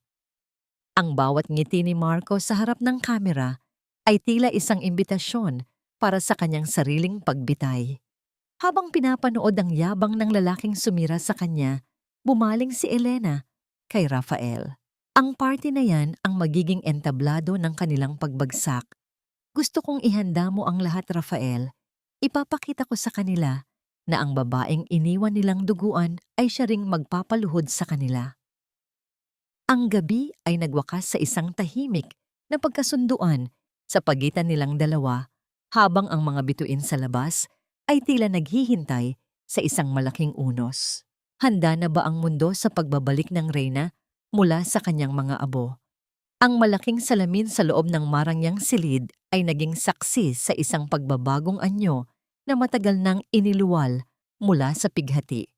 Nakatayo si Elena balot ng isang mahabang bestida na kasing kulay ng malalim at matapang na alak. Ang telang humahaplos sa kanyang balat ay tila isang bagong baluti na pumalit sa mga gusot at kupas na damit na matagal niyang pinagtiyagaan noon. Wala na ang mga bakas ng pagod at kawalang pag-asa sa kanyang tindig. Marahan niyang inangat ang kanyang kamay at dahan-dahang hinaplos ang isang maliit na peklat sa gilid ng kanyang mata. Ang markang iyon ay hindi kapangitan. Ito ay ang kanyang medalya ng katapangan, isang palatandaan na siya ay dumaan sa apoy ng impyerno at lumabas ng buhay. Wala na ang babaeng umiiyak sa sahig ng ospital na nagmamakaawa para sa pagmamahal. Ang nakatayo ngayon ay isang reyna na handang bawiin ang kanyang kaharian. Sa pamamagitan ng refleksyon sa salamin, nakita niya ang paglapit ni Rafael. Ang lalaki ay nakasuot ng formal na itim na tuxedo. Ang kanyang anyo ay nagpapahiwatig ng isang matibay na pader at walang hanggang katapatan. Huminto si Rafael sa kanyang likuran, ang mga mata nito ay nagpapakita ng isang tahimik ngunit nag-aalab na paghanga. Sa kanyang mga palad ay nakahimlay ang isang kumikinang na kwintas na yari sa mga diamante. Hindi siya nagmamadali. Dahan-dahan niyang inikot ang kwintas sa leeg ni Elena. Ang malamig na bato ay dumampi sa balat ng dalaga. Ngunit ang higit na nagbigay ng kaba sa kanyang dibdib ay ang mainit at banayad na pagdampi ng mga daliri ni Rafael sa kanyang batok. "You look absolutely breathtaking, Elena. Ang mundong nagtapon sa iyo ay luluhod sa iyong harapan ngayong gabi." Ang mahinang wika ni Rafael, ang kanyang hininga, ay bahagyang humaplos sa balikat ng dalaga. Pumikit si Elena, ninanamnam ang pakiramdam ng pagiging itinatangi at iginagalang ng buong buo. Sa mga bisig ni Rafael, hindi niya kailangang maging perpekto. Kailangan lamang niyang maging totoo. Ang malalim na sandali ng dalawa ay nagbigay daan ng bumukas ang pintuan at pumasok si Don Arturo. Ang mga mata ng matandang bilyonaryo ay nagtubig sa labis na pagmamalaki nang makita ang kanyang anak na nakatayong muli sa sarili nitong mga paa, puno ng dignidad at kapangyarihan. Lumapit siya, ang kanyang mga hakbang ay mabigat, ngunit puno ng lambing, at inabot kay Elena ang isang maliit at mabigat na kahon. Nang buksan ito ng dalaga, bumungad sa kanya ang opisyal na selyo ng kanilang pamilya, ang simbolo ng buong yaman at kapangyarihan ng kanilang angkan. "Ito ang iyong karapatan. Ito ang iyong lakas, anak. Ipakita mo sa mga taong umabuso sa iyong kabaitan na ang dugo ng ating pamilya ay hindi kailanman nagpapatalo." Ang seryoso at madamdaming wika ng kanyang ama habang mahigpit na hinahawakan ang mga kamay ni Elena. I am ready, Papa. Tatapusin ko na ang lahat ng kasinungalingan nila ngayong gabi. Ang buong tapang na sagot ni Elena habang ang malamig na metal ng selyo ay nagbibigay sa kanya ng panibagong lakas. Mula sa ibabaw ng mesa, kinuha ni Elena ang isang eleganteng imbitasyon na may gintong letra. Nakapangalan ito sa tagapangulo ng Blackwood Global Fund, ang mismong pagkakakilanlan na gagamitin niya upang wasakin ang huling ilusyon ni Marco. Napangiti siya ng malamig habang pinagmamasdan ang pangalan ni Clara sa imbitasyon. Sa kanyang isipan ay naglalaro ang malaking lihim tungkol sa pekeng pagbubuntis ng kanyang pinsan. Isang sanggol na hindi nagtataglay ng dugo ni Marco, isang dumi na sisira sa huling hibla ng kayabangan ng lalaking nagtapon sa kanya. Ang karma ay hindi na lamang isang salita. Ito ay nagkatawang tao at handa nang kumatok sa kanilang pinto. Sa kabilang dako ng lungsod, ang isang naglalakihang pinto ng isang marangyang sala ay dahan-dahang bumukas. Ang liwanag ng mga nakasabit na kristal ay bumuhos palabas kasabay ng malamyos na musika na inihanda para sa isang pekeng pagdiriwang ng pag-ibig at tagumpay. Nakatayo si Marco at si Clara sa pinakagitna ng bulwagan na babalot ng huwad na ningning at mayayamang kasuotan, buong pananabik na naghihintay sa pagdating ng kanilang pinakamahalagang panauhin na magliligtas sa kanilang naghihingalong negosyo. Wala silang kamalay-malay na ang sasalubungin nila mula sa dilim ay hindi ang kanilang kaligtasan, kundi ang mismong bagyo na sadyang inihanda upang lipulin ang buong pagkatao nila nang walang ititirang bakas. Ang bawat sulok ng marangyang bulwagan ay nababalot ng huwad na ningning mula sa mga nakasabit na dambuhalang kristal.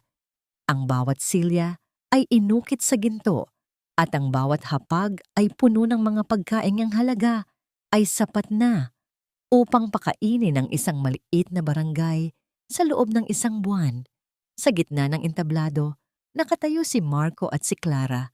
Ang kanilang mga mukha ay nakasuot ng mga ngiting tila bagawa sa porselana, makintab ngunit madaling mabasag.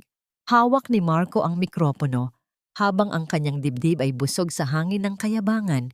Hindi alintana ang katotohanang ang bawat hininga ng kanyang kumpanya ay nakadepende na lamang sa pondong hindi niya alam kung kanino nagmula.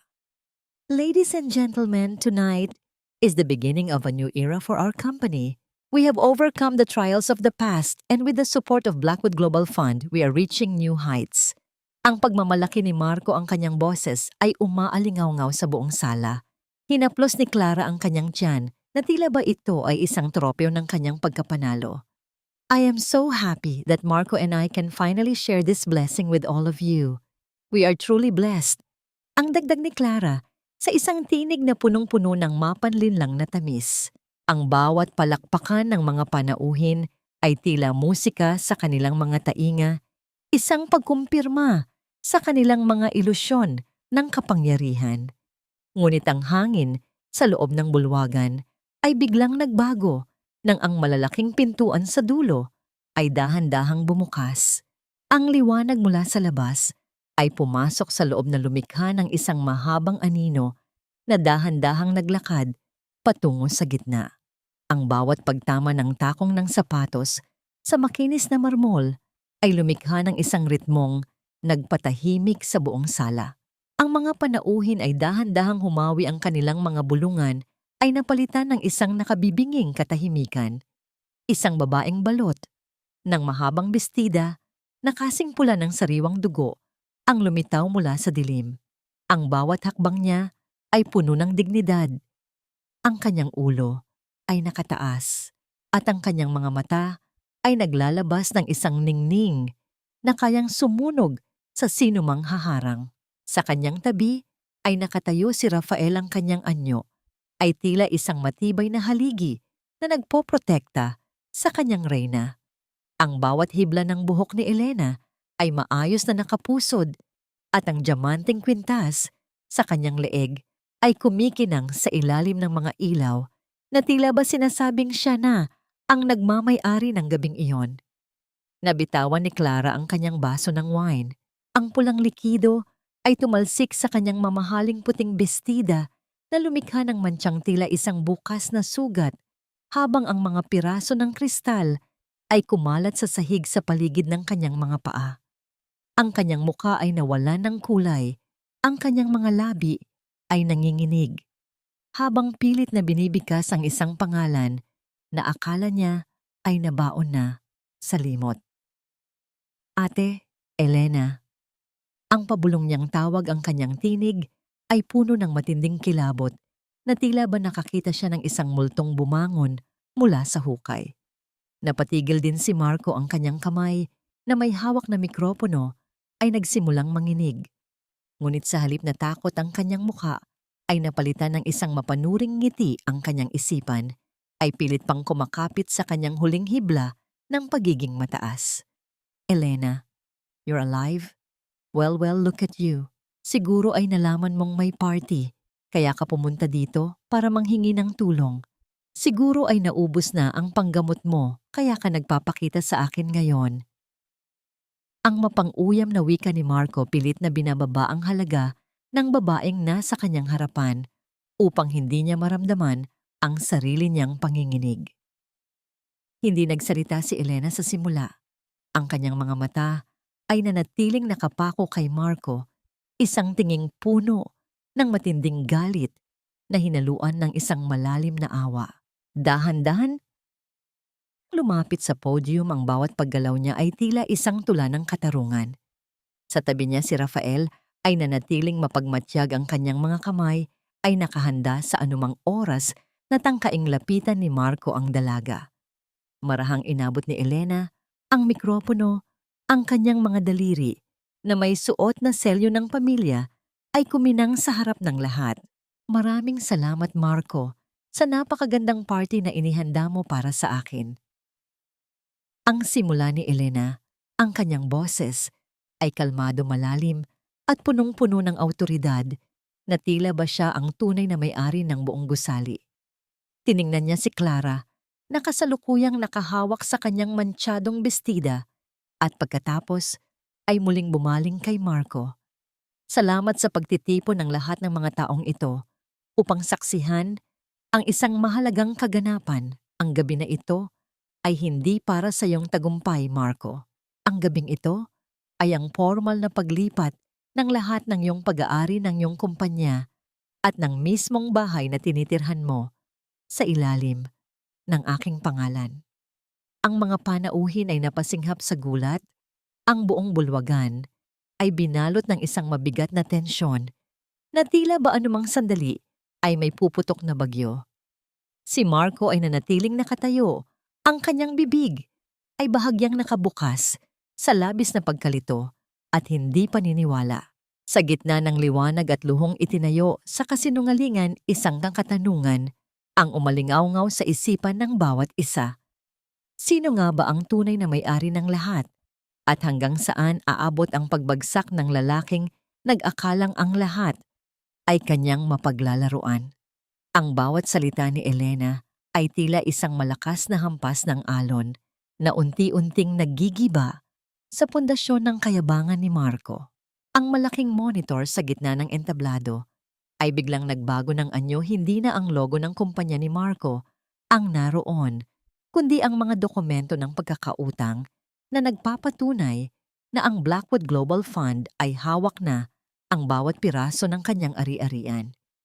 Ang katahimikan sa loob ng bulwagan ay naging kasing bigat ng isang kumot na gawa sa bakal, habang ang mga panauhin ay nagpalitan ng mga makahulugang tingin na puno ng paghatol at pangungutya. Sinungaling ka. Hindi totoo ang lahat ng ito. Gawa-gawa mo lang ang mga papel na yan dahil gusto mong bumawi sa akin? Ang galit na sigaw ni Marco. Ang kanyang mukha ay naging kasing pula ng apoy sa tindi ng hiya at galit. Ang kanyang panga ay nagtagis at ang kanyang mga kamao ay nagsimulang manginig habang pilit niyang pinaninindigan ang isang kasinungalingang wala na ring naniniwala. Sa kanyang desperasyon, binitawan niya ang mikropono at marahas na humakbang patungo kay Elena. Ang kanyang mga mata ay nanlilisik na tila ba nais niyang sakalin ang katotohanang nasa kanyang harapan. Bago pa man makalapit si Marco, mabilis na humarang si Rafael. Ang kanyang katawan ay nagsilbing isang hindi matitinag na kuta sa pagitan ng panganib at ng kanyang reyna. Sa isang mabilis at kontroladong pagkilos, hinawakan ni Rafael ang braso ni Marco at sapat na pinihit ito upang mapaluhod ang lalaki sa harap ni Elena.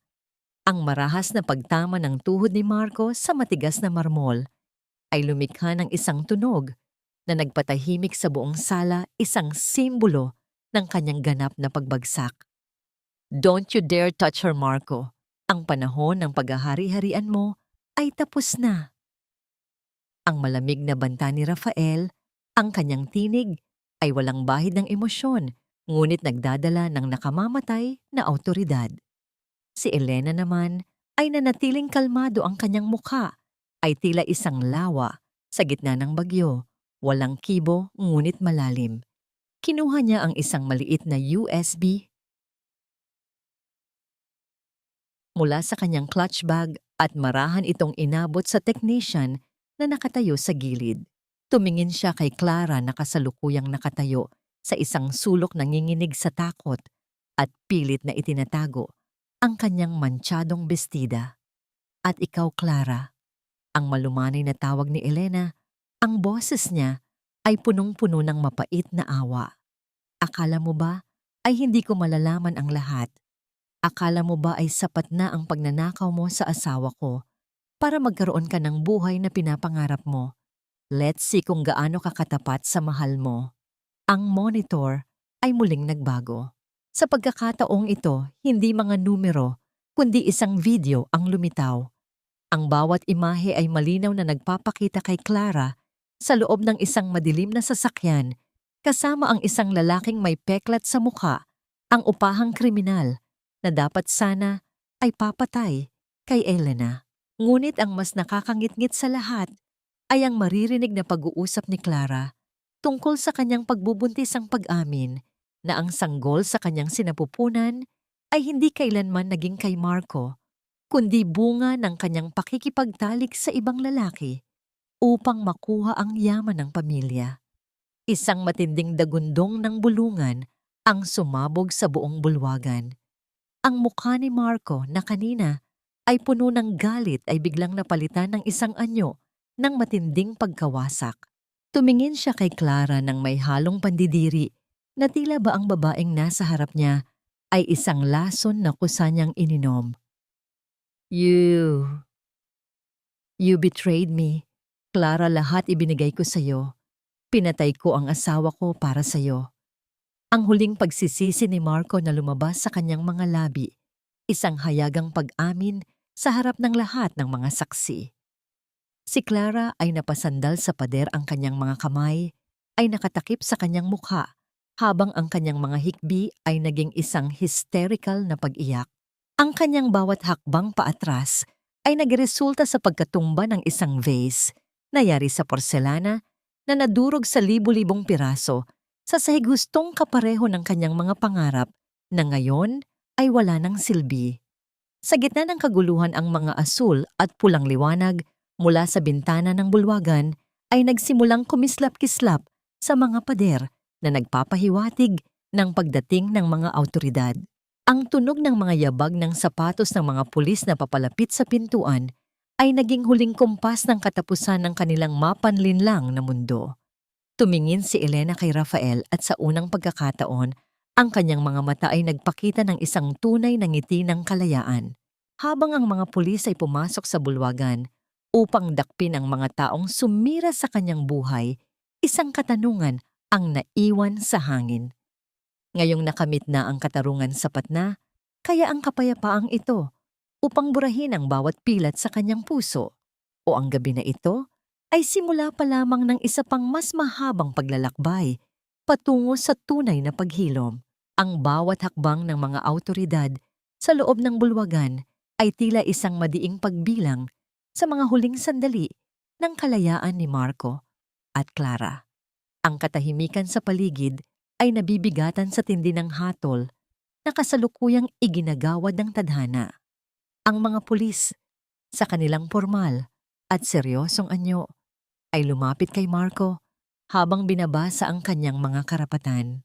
Ang bawat salita ng batas ay tila mga mabibigat na bato na inihuhulog sa isang malalim na balon, nagpapahiwatig na wala na siyang matatakbuhan pa. Ang paglapat ng malamig na bakal ng posas sa mga pulso ni Marco ay naglabas ng isang tuyot at malutong na tunog ng pagsasara, isang tunog na naghudyat ng formal na pagtatapos ng kanyang kapangyarihang itinayo sa kasinungalingan. Elena, please, wag mo namang gawin ito sa akin. Ang pagsusumamo ni Marco ang kanyang boses ay puno ng desperasyon at panginginig. Sinubukan niyang humakbang patungo sa asawa, ngunit ang mga kamay ng mga pulis na nakahawak sa kanyang mga balikat ay tila mga bakal na kumpit na hindi hinahayaang makagalaw ang kanyang katawan. Remember our 10 years together, Elena, mahal kita. Nagkamali lang ako dahil nabulag ako ni Clara, pero ikaw pa rin ang asawa ko. Isipin mo ang lahat ng pinagdaanan natin. Ang bawat salita niya ay punong-puno ng dati niyang gawin ng gaslighting, pilit na ginigising ang damdamin ni Elena upang makahanap ng butas para sa kapatawaran. Ang kanyang mga mata ay nagmamakaawa, ngunit sa kaibuturan nito ay naroon pa rin ang takot para sa sarili niyang kapakanan kaysa sa tunay na pagsisisi. Dahan-dahang lumapit si Elena sa lalaking minsan niyang minahal nang higit pa sa kanyang sariling buhay. Ang kanyang mukha ay nanatiling payapa, walang bakas ng galit o pagnanais na manakit pa. Yumuko siya ng bahagya at bumulong sa malapit na tainga ni Marco, sapat lamang upang silang dalawa ang makarinig. Ang bawat pirma na kinuha mo sa akin nung nasa ospital ako ay ang huling pagkakataon na hinayaan kitang saktan ako, Marco. Ang gabing ito ay ang aking ganti, hindi dahil sa galit, kundi dahil sa katarungan. Ang mga posas na yan ay ang regalo ko sa iyo para sa 10 taon ng iyong kataksilan. Ang tinig ni Elena ay kalmado, ngunit may pait na hindi na kailanman mabubura isang formal na pamamalam sa anino ng lalaking matagal nang namatay sa kanyang puso. Sa kabilang bahagi ng bulwagan si Clara ay kasalukuyang pinalilibutan ng isang grupo ng mga lalaking nakasuot ng formal, ngunit nakakatakot na mga kasuotan. Sila ang mga debt collector na sadyang pinakawalan ni Rafael matapos bilhin ang lahat ng mga utang na ginawa ni Clara sa ilalim ng pangalan ni Marco. Ang bawat piraso ng alahas na suot ni Clara ay tila naging mga kadenang nagpapabigat sa kanya. Hindi, wala akong kinalaman dito. Kay Marco ninyo hingi ng pera. Ang hysterical na pag-iyak ni Clara habang pilit niyang itinatago ang kanyang mukha sa mga kamera ng mga reporter na kanina pa kumukuha ng bawat detalye ng kanilang kahihiyan. Ang kanyang bestida na kanina ay nagniningning, ay gusot-gusot na at ang kanyang mga mata ay puno ng matinding takot habang napagtatanto na wala na siyang matatakbuhan pa mula sa mga taong kinuha niya ng pera. Dahan-dahang inalalaya ni Rafael si Elena paalis sa gitna ng kaguluhan. Ang bawat pagtama ng kanilang mga sapatos sa marmol ay nagpapakita ng isang bagong simula. Nang makarating sila sa pinto ng bulwagan, huminto si Elena at lumingon sa huling pagkakataon. Nakita niya si Marco na pilit na isinasakay sa sasakyan ng pulis. Ang kanyang muka ay puno ng pagkatalo. Wala na ang dating mapagmataas na negosyante. Tanging isang lalaking wasak at walang dangal ang natira.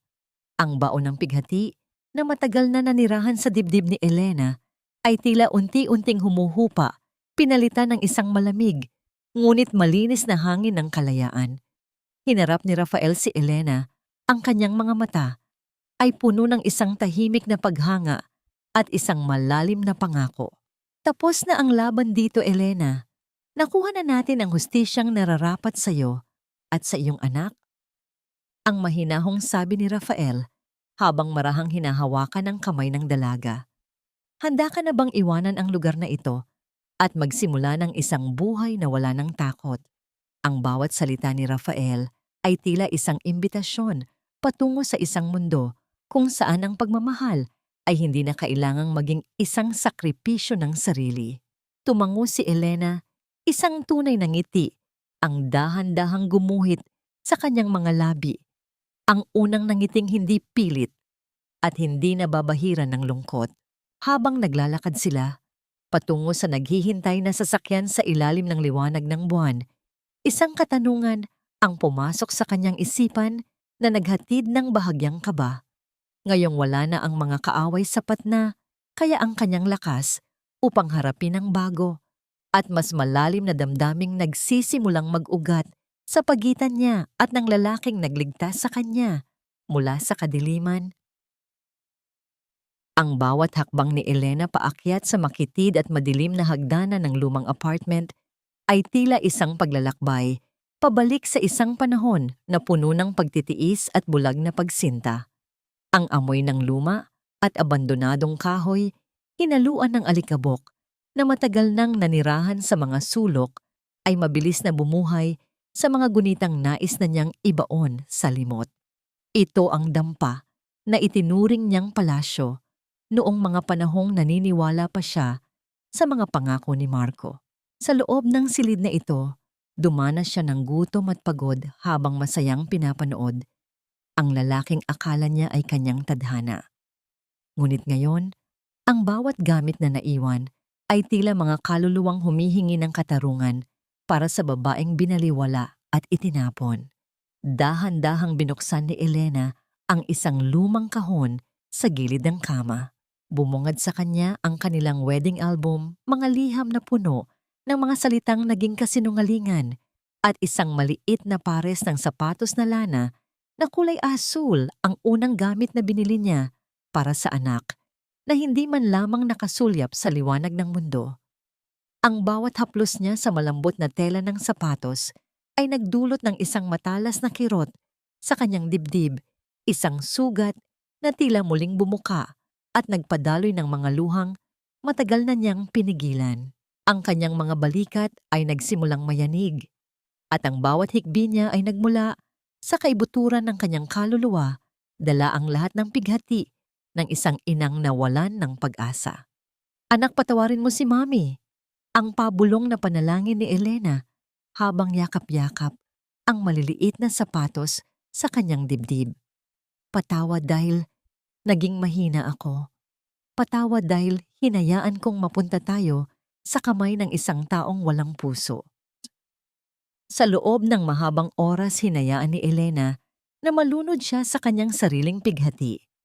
Hindi ito pag-iyak ng isang biktima, kundi isang ritual ng paglilinis, isang pag-amin na ang lahat ng sakit ay bahagi na ng kanyang kasaysayan, ngunit hindi na nito hawak ang kanyang kinabukasan. Kinuha ni Elena ang isang lalagyan ng gasera at dahan-dahang sinilaban ang tumpok ng mga larawan at liham sa loob ng isang bakal na timba. Ang liwanag ng apoy ay sumalamin sa kanyang mga mata na nagpapakita ng isang determinasyong kasing tigas ng bakal. Pinanood niya ang bawat dulo ng larawan na mangulubot maging itim at tuluyang maging abo sa init ng ningas. Ang mukha ni Marco sa mga larawan ay unti-unting naglaho kasabay ng bawat hinanakit na matagal na niyang dinala. Ang bawat tumpok ng abo na lumipad sa hangin ay tila mga piraso ng kanyang lumang pagkatao na tuluyan ng nagpaalam. Nang matapos ang lahat, tanging ang maliliit na sapatos na lana ang itinabi niya, hindi bilang paalala ng sakit, kundi bilang simbolo ng pag-ibig na kailanman ay hindi matatalo ng kamatayan. Nang lumabas si Elena mula sa madilim na apartment, ang malamig na hangin ng madaling araw ay sumalubong sa kanyang mukha tila isang sariwang basbas mula sa langit. Sa ibaba ng hagdan, nakatayo ang isang itim na sasakyan. Doon, nakasandal sa pinto si Don Arturo, ang kanyang ama. Hindi ito nagsalita. Hindi rin ito nagtanong kung ano ang ginawa niya sa loob. Sa halip binuksan ng matanda ang kanyang mga bisig, isang tahimik na paanyaya para sa isang kanlungang matagal na niyang ipinagkait sa kanyang sarili. Handa na ang lahat sa bahay, Elena. Ang iyong kwarto ang iyong buhay. Naghihintay na sila sa iyo. Ang mahinahong wika ng kanyang ama habang hinahaplos ang kanyang likod. Ramdam ni Elena ang tibay ng dibdib ng kanyang ama, isang haligi na hindi kailanman nagiba sa kabila ng lahat ng unos. Sumakay sila sa sasakyan at dahan-dahang lumisan mula sa madilim na eskinita ng kanyang nakaraan. Habang pinagmamasdan ni Elena ang unti-unting pagsikat ng araw sa abot tanaw, naramdaman niya ang isang uri ng kapayapaan na kailanman ay hindi niya naramdaman sa loob ng 10 taon. Ang bawat pilat sa kanyang puso ay naroon pa rin, ngunit hindi na ito nagnanaknak. Ang bawat hapdi ay naging aral at ang bawat luha ay naging lakas. Ngunit sa gitna ng katahimikan ng biyahe, isang pangalan ang pumasok sa kanyang isipan, isang pangalan na nagdulot ng isang kakaibang init sa kanyang dibdib. Nasaan si Rafael? Bakit tila biglang naging mailap ang presensya ng lalaking naging anino niya sa gitna ng kanyang pakikidigma? Habang ang sasakyan ay bumabagtas patungo sa kanilang mansyon, ang katanungang ito ay nag-iwan ng isang munting puwang sa kanyang puso, isang puwang na naghihintay na mapunan ng isang bagong uri ng pangako. Ang liwanag ng bagong umaga ay dahan-dahang gumapang sa bintana ng mansyon, nagdadala ng kulay ng ginto na tila ba isang formal na paanyaya mula sa langit upang magsimulang muli. Sa loob ng malawak at payapang hardin, ang hamog sa mga dahon ay kumikinang sa ilalim ng unang sinag ng araw. Naglalakad si Elena, nang dahan-dahan ang kanyang mga hakbang ay wala ng bakas ng pag-aalinlangan o sakit. Ang bawat pagdampi ng kanyang mga paa sa malambot na damuhan ay tila isang pasasalamat sa lupang naging saksi sa kanyang muling pagkabuhay. Wala na ang wheelchair, wala na ang mga saklay. Tanging ang isang babaeng puno ng biyaya at lakas ang natira. Sa dulo ng landas, malapit sa isang malalagong puno ng nara, nakatayo ang isang sasakyan. Doon naghihintay ang isang lalaking ang presensya ay naging angkla ni Elena sa gitna ng pinakamalakas na bao. Si Rafael ay nakasandal sa pinto, ang kanyang formal na kasuotan ay pinalitan ng isang simpleng asul na polo na tila ba sumasalamin sa kalangitan. Sa kanyang mga kamay ay hawak niya ang isang kumpol ng mga bulaklak ng mirasol, ang mga sunflowers na ang mga talulot ay laging nakatingala sa araw husto, gaya ng pagtingala ni Elena sa pag-asa. Good morning, Elena. Ang mahinahong bati ni Rafael, ang kanyang tinig ay nagtataglay ng isang uri ng kapayapaan na tila ba ang buong mundo ay nasa panig nila. Inabot niya ang mga bulaklak sa dalaga, ang kanilang mga daliri ay bahagyang nagtagpo na nagdulot ng isang munting kuryente ng kagalakan na gumuhit sa buong katawan ni Elena. Salamat, Rafael. Akala ko ay umalis ka na pagkatapos ng lahat ng gulo sa korte. Ang nakangiting tugon ni Elena habang nilalanghap ang sariwang amoy ng mga bulaklak. I finished everything, Elena. Ang lahat ng mga huling detalye ng paglilipat ng kumpanya at ang huling hatol sa mga taong sumira sa iyo ay maayos na. Tapos na ang tungkulin ko kay Don Arturo. Ang seryosong paliwanag ni Rafael habang tinititigan ng malalim ang mga mata ng dalaga. Huminto siya ng sandali, ang kanyang panga ay bahagyang kumatal bago muling nagsalita. But I realized na hindi pa tapos ang tungkulin ko sa sarili ko.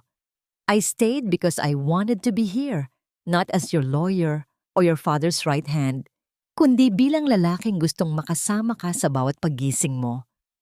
Ang bawat salita ni Rafael ay tila isang himig ng pag-ibig na matagal nang hinihintay ng puso ni Elena. Dahan-dahang ibinaba ni Rafael ang kanyang paningin sa isang maliit na damo. Sa gilid ng kanyang paa pinutol ito at mabilis na tinalian upang magmukhang isang simpleng singsing. Marahan niyang hinawakan ang kanang kamay ni Elena at isinuot ang singsing na damo sa kanyang daliri. Hindi ito ginto o diamante, Elena. Ngunit ang bawat hibla nito ay ang aking pangako na hindi kita bibitawan sa hirap o sa ginhawa sa liwanag o sa dilim. Naramdaman ni Elena ang matinding emosyon na bumubukal sa kanyang dibdib. Hindi niya mapigilan ang pagdaloy ng isang patak ng luhang nagmula sa kaligayahan. Hinapit siya ni Rafael nang dahan-dahan ang kanyang mga bisig ay naging isang ligtas na kanlungan na walang bahid ng pananakit. Sa gitna ng katahimikan ng hardin, iniyuko ni Rafael ang kanyang ulo at marahang idinampi ang kanyang mga labi sa noo ni Elena. Ang halik na yon ay puno ng paggalang ng pag-aaruga at ng isang pangakong bawakas sa lahat ng pighati. Rafael, thank you for teaching me how to love myself again. Thank you for being my feet when I couldn't walk. Ang pabulong na wika ni Elena habang nakasandal ang kanyang ulo sa matibay na dibdib ng lalaki. Habang ang dalawa ay nalulunod sa tamis ng kanilang bagong simula, milya-milya ang layo sa loob ng isang malamig at madilim na selda ng pambansang bilangguan, nakaupo si Marco sa isang sulok. Ang kanyang suot na kulay kahel na uniforme ay kupas na at ang kanyang mukha ay puno ng mga liyad na balbas at malalim na eye bags. Wala na ang kanyang ningning, wala na ang kanyang mga kaibigang kasosyo, at wala na ang kayamanang kanyang ninakaw. Ang tanging kasama niya ay ang tunog ng pagpatak ng tubig mula sa sira-sirang tubo sa kisame na tila ba bawat patak ay bumibilang sa mga taon ng kanyang pag-iisa. Ang kanyang pagsisisi ay huli na at ang bao ng kanyang kasamaan ay tuluyan na siyang nilamon ng buo. Bumalik ang eksena sa hardin kung saan si Elena at Rafael ay magkahawak kamay na naglalakad patungo sa mansyon kung saan naghihintay ang kanyang ama. Ang bawat paghakbang nila ay puno ng pag-asa at ang bawat ngiti ni Elena ay isang patunay na ang puso, gaano man ito nawasak, ay may kakayahang mabuong muli sa tulong ng tamang tao at sapat na panahon. Habang ang araw ay tuluyang tumataas sa kalangitan, ang nakaraan ay naging isang anino na lamang at ang hinaharap ay naging isang rurok ng liwanag na punong-puno ng walang hanggang posibilidad. Ang kwento ng pait at taksil ay nagwakas na at ang kwento ng tunay na pag-ibig at paghilom ay nagsisimula pa lamang. Sa huling sulyap ni Elena, sa abot tanaw, alam niyang handa na siyang harapin ang anumang bukas. Dahil sa pagkakataong ito, hindi na siya nag-iisayong. Ang bawat dapit hapon ay hindi na nagdadala ng takot kay Elena. Sa halip ito ay naging isang paalala na ang bawat kadiliman ay may nakatakdang katapusan. Makalipas ang 3 taon, ang mga pilat sa kanyang puso at katawan ay naging mga bahagi na lamang ng isang kwentong tapos na. Sa ilalim ng malalagong puno ng sementeryo, nakatayo si Elena sa harap ng puntod ng kanyang ina. Ang sariwang amoy ng mga puting bulaklak ng rosal ay humahalimuyak sa hangin kasabay ng marahang pag-ihip ng amihan na humahaplos sa kanyang buhok. Mapayapa na ang lahat, ang pabulong na wika ni Elena habang marahang hinahaplos ang malamig na marmol. Pinatawad ko na ang sarili ko sa bawat pagkakamaling nagawa ko noon. Ang galit ko kay Marco at Clara ay wala na rin. Hindi dahil karapat-dapat sila sa kapatawaran, kundi dahil ayaw ko nang dalhin ang bigat nila sa aking kaluluwa. Malaya na ako. Sa bawat salitang binitiwan niya na darama ni Elena ang ganap na paghilom. Ang pagpapatawad ay hindi para sa mga taong sumira sa kanya, kundi para sa kanyang sarili upang tuluyan na siyang makalakad palayo sa anino ng nakaraan. Sa kasalukuyan, si Elena ay hindi lamang ang tagapagmana ng korporasyon ng kanyang ama. Siya ay naging tinig ng mga kababaihang dumanas ng pang-aabuso at pagtataksil sa pamamagitan ng Elena Foundation. Libu-libong kababaihan ang nakahanap ng bagong lakas at pagkakataon upang bumangon muli. Ang bawat tagumpay ng kanyang mga tinutulungan ay tila isang matamis na ganti sa tadhana. Sa kanyang opisina, ang bawat pagpihit ng ballpen At ang bawat pag-aproba ng mga proyekto ay ginagawa niya ng may dangal at pagmamahal. Habang ang katarungan ay nananatili sa panig ni Elena, ang karma naman ay patuloy na naniningil sa mga taong naghahasik ng kasamaan. Sa loob ng pambansang bilangguan si Marco ay isa na lamang anino ng kanyang dating sarili. Ang kanyang mga araw ay puno ng pagsisisi na wala ng patutunguhan habang naririnig ang bawat tuyot na tunog ng pagsasara ng bakal na pinto sa tuwing sasapit ang gabi. Si Clara naman ay naiwang mag-isa sa hirap itinakwil ng lahat at nabubuhay sa kahihiyan ng kanyang sariling mga kasinungalingan. Ang yaman at kagandahang kanyang ipinagyabang ay tuluyan ng nabulok kasama ng kanyang mga maling pangarap. Sa pag-uwi ni Elena sa kanilang mansyon, sinalubong siya ng isang tanawing nagpuno sa kanyang puso ng walang hanggang kaligayahan. Sa malawak na beranda, nakaupo si Don Arturo habang masayang pinapanood ang isang maliit na batang babae na naglalaro sa damuhan. Ang mga tawa ng bata ay tila mga kristal na bumabasag sa anumang bakas ng kalungkutan sa paligid. Lumapit si Rafael ang kanyang anyo ay mas lalong naging kagalang-galang at marahang ipinulupot ang kanyang mga bisig sa baywang ni Elena. "You're home, my love," ang pabulong na wika ni Rafael bago muling idinampi ang isang mainit na halik sa kanyang pisngi. "Ang hapunan ay handa na at hinihintay ka na ng anak natin." Ang bawat salita ni Rafael ay tila isang matamis na himig ng kapayapaan. Sa mga bisig ng lalaking ito, nahanap ni Elena ang tunay na kahulugan ng tahanan, isang lugar kung saan ang pag-ibig ay hindi nananakit kundi nagpapagaling. Habang pinagmamasdan nila ang paglubog ng araw na nag-iiwan ng kulay ube at ginto sa kalangitan, isang mahalagang aral ang nananatili sa isipan ni Elena. Ang buhay ay hindi sinusukat sa dami ng beses na tayo ay nadapa, kundi sa dumi ng ating mga palad sa pagbangon muli. Ang pagtanggap sa tulong ng pamilya ay hindi kahinaan, kundi ang pinakamataas na uri ng katapangan. Ang pag-ibig ay tunay na makapangyarihan, kaya nitong bumuo ng isang magandang paraiso mula sa mga abo ng nakaraan.